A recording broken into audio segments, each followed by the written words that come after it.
So my thanks to Stacy and Robin for including me to be here today. The opportunity to talk about this is really giving me a nice excuse to reflect as I go through the process of writing my dossier. And so I want to just share a little bit about what I mean by practitioner-researcher or practitioner-scholar. So I'm sharing my pragmatic knowledge of altmetrics in terms of how I've used them for myself and with our faculty on campus. I've not done a lot of research with them, but I feel like there's different types of knowledge, and we need some more pragmatic, practical experience to help us understand how different types of scholars and different types of activities can really be reflected in how we're presenting and talking about altmetrics. So I'm going to briefly talk about the institutional context for my promotion and tenure case and then my case itself so that you understand some of the decisions that I've made. So I'm going to walk you through the 3 sets of products and the associated metrics that I'll be sharing, but I also want to talk about some broader implications and why I care about this and why I'm really interested to further this discussion. So, oh, that did not look right. Okay. So, promotion and tenure guidelines for IUPUI. We have our 3 areas are performance, professional development, and service. Oddly, the requirements for tenure and promotion are slightly different, but for librarians, performance has to be excellent. Our secondary criteria, which in my case is professional development, otherwise known as research, has to be beyond satisfactory, and service has to be satisfactory. Now, I'm not going to unpack what that means. That's a whole other discussion, but I want to allude to some of that at the end. I do want to also point out that I'm really lucky to be at a campus and in a library that are OA friendly, that are open access friendly. So in 2015, my associate dean for digital scholarship was able to get these 2 statements added to our promotion and tenure guidelines. So Erin McKiernan has talked about this at OpenCon and at the Spark Forum earlier this year. But really, this sits within our institutional values section, and it's great. We don't know yet what that's going to look like in practice, so that's what I'm going to talk a little bit about. And so, as you'll see at the bottom, the second piece is how open access actually supports these other institutional values. And I think that's a key point to make, is that open access is not an end, it's a means to an end. Okay, so the elements for the IUPUI dossier. So the candidate sections are just one piece of that, but that tends to be what we focus our conversation on. How do we as candidates make our case? How do we present our citation metrics and our other metrics? But what I think we're missing in this conversation is that this whole thing is a peer review process. And we're not leaving those impact judgments and those quality judgments to the peer reviewers. We're being encouraged as candidates to make those judgments ourselves within our narratives. And this happens, I think, not just at IUPUI, but at all campuses, in that we're being asked to do the job, I think, of what is actually the external reviewers, our campus level committees. Okay, so that's sort of an underlying principle about how I'm presenting my metrics.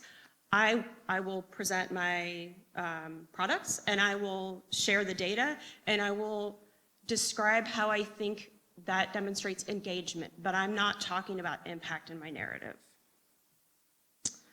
So let's unpack a bit of the candidate sections. So the guidelines and advice that I've received are to focus my statements on particular discrete products, right? I think that's probably fairly common. The narrative statements themselves are relatively brief. There's a 5-page candidate statement, a 2-page performance statement, and a 2-page secondary, for me, professional development statement. And that's really where I have to make my case. And so the evidence that's presented in those sections should support all of the statements that I'm making in that narrative.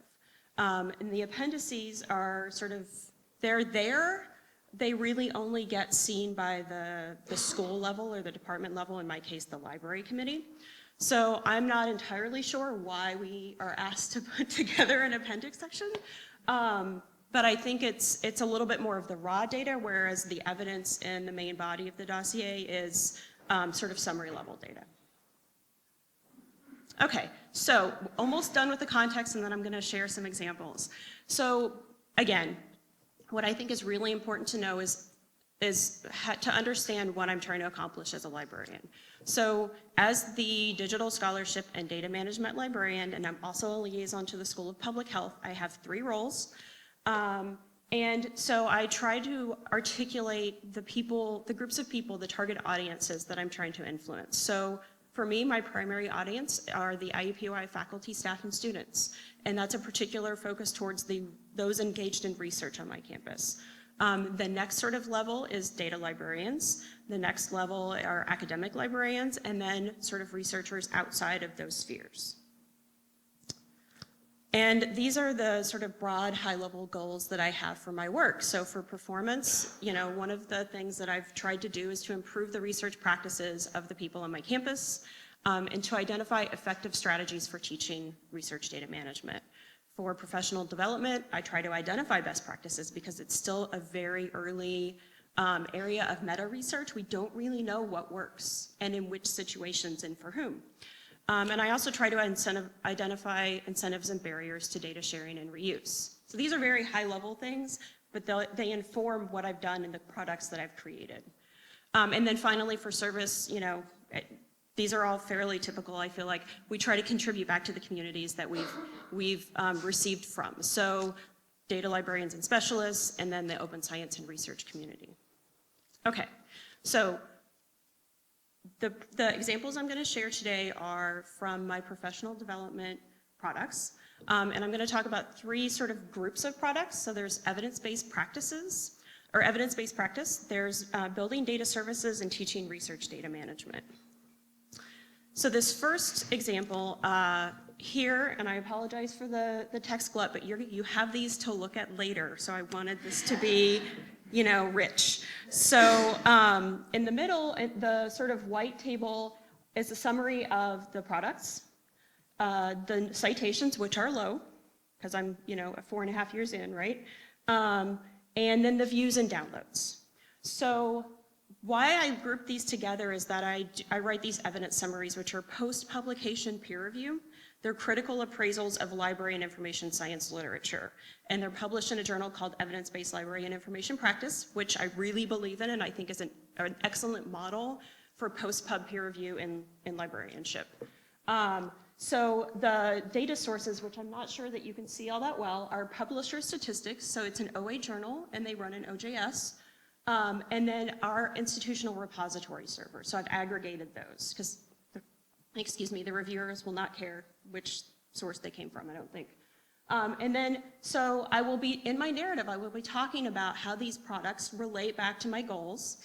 What I am not able to do, but this is sort of that long-term picture, is I'm shooting for these outcomes. I want librarians to use these evidence summaries to make choices about how they practice. And I want librarians to improve how we conduct and report research. So I hope that these publications are a model for that. Can I demonstrate that with these metrics? No. And I'm not going to pretend to. So I see the outcomes of my career as something that is much more appropriately measured by program evaluation methods than altmetrics. But what I feel like altmetrics can do is to demonstrate or to indicate that I'm engaging with certain communities or that there is interest. Okay, so, and then the last piece I want to highlight, and you'll see this come up on the next 2 examples. So I use the Becker model from Washington University. They have a really rich model for assessing research impact. And they have 5 sort of main areas of domain, but what they've got is a really nice reference document that maps out for each of the 5 areas the different kinds of products and how they demonstrate impact within those domains. So if you have not seen it, I would highly recommend that you look at it because it's really, I think, eye-opening for us to think about how all the work that we do isn't necessarily reflected in these metrics. So for me, I tend to focus in my narrative on the advancing knowledge piece. Translating research into practice is actually the biggest sort of theme within my dossier. It's most important to me as a practitioner that I can take knowledge or that I can create knowledge that then other librarians can use. So, and then we've got community benefit. Hopefully I'm giving back to the data librarian and specialist community. So the next two examples are fairly similar. So this is actually a group of teaching materials that I've developed for our research data management lab and workshop series. And those were shared on SlideShare, so that's where all these metrics come from. And so you can see the goals and the meaning, again, sort of my ultimate purpose with this is the same. And then the final example is the group of work that, or the sort of group of products that I've created around building research data services, because there are not that many data librarian positions within academia. There was lots of angst when I started my job about how do I do this? What am I doing? Like sort of this vision defining the scope and boundaries of what this role is. So this is sort of a weird mix of products. So there's some presentations, some publications, but again, so the sort of scope of the metrics here are a little bit more diffuse. And what I can say from this is that people are seeing my work. I've had some sort of, I've had people who have made connections based on that, and that anecdotal evidence, I think, is what is more powerful in terms of demonstrating that impact and that engagement. But I'm certainly going to use this, or am using this, to say my work is being disseminated, and I'm trying to make it openly accessible in as many ways as possible. And some of those people are then reaching out to me and we're collaborating, or they're using my work. Now, I would love to be able to trace down the people who downloaded some of these things to see if they actually use them. That would be the holy grail for me. But we're not there yet, so. Okay, so I want to take a moment to pause because I talk really fast. Okay. So I want to take a moment to let's reflect on what do we not talk about when we talk about promotion and tenure. So I want to give you a second to think about this. Okay. So I would really like to think that we all make rational choices, that we sort of weigh all the criteria about how we make choices about where to publish and what research to do, and in a very sort of proactive, rational way. But I don't think that we do. And if we do, we don't, as a group of researchers, or I guess the field doesn't understand how academics do their research and make choices. So I think it's a little bit of a black box, and a little bit, some of our decisions, we look a little bit more like mad scientists than rational people. So I want to talk about some touchy-feely stuff that I think is really important, so bear with me. If you want to get up, or if you want to tune me out at this point, that's totally fine. I'm going to channel Brene Brown right now. Shame is a big problem. So I think that a lot of the sort of angst around promotion and tenure is because a lot of the valuable work that we do in our institutions is not reflected in the promotion and tenure process, period. It's not reflected in citation metrics, it's not reflected in alt metrics. And until we address that, and until we try to develop a more comprehensive way of measuring all the work that we do, as teachers, as scholars, as members of a community, promotion and tenure is still going to suck. So I don't think that there's a metric solution to this, but I think when we talk about how people misuse metrics, we need to remember that. Also, shame leads to fear. The expectations are not always clear, although I feel like I have a fairly clear grasp on what's expected of me between our campus guidelines and then our library guidelines. But not all institutions do that. So we need to be more explicit about what the expectations are and how to do that. There's also those people who stand in the way. So there's red tape. There are people who just don't understand and they don't want to confront their ignorance and then resolve it, right? So we've got to make a compelling case in a story for why we need to solve this problem. Okay. So on a more positive note, I think, we can mitigate a lot of the fear and the shame that happens throughout this process by creating and helping new early career researchers and students develop strong support networks. So an example of a group that's doing this is the National Center for Faculty Diversity and Development. They have tackled mentorship as this dysfunctional thing in academia, and they are breaking it down into something that's actually useful. They have great workshops. There are lots of institutional memberships.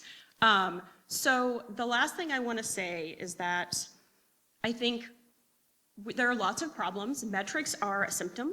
Misuse of metrics are just a symptom.